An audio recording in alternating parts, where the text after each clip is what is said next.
Mėly Lietuvos žmonės, šiemet minime kovo 11-osios 35-asias metinės, turėdami pilną laisvę, o prieš 35 metus, kai kovo 11-ąją buvo atkurta Lietuvos nepriklausomybė, iš tikrųjų buvo labai sunkus metas. Niekas nežinojo, kaip visą tai baigsis, kaip Kremlius sureaguos. Tai ačiū už tuos drąsius žmonės, kurie nepabūgo ir paskelbė atkuriantys nepriklausomą Lietuvą.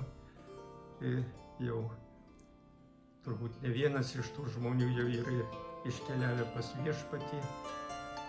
Maldoje palinkėkime jiems Dievo palaimos ir džiaugsmo Viešpaties artumoje. Na, o mes, kurie naudojamės kovo 11-osios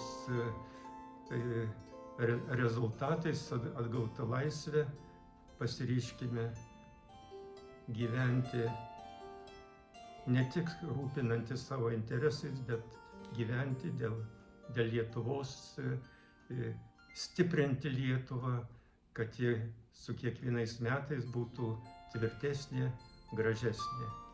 Dieve, visus laimink.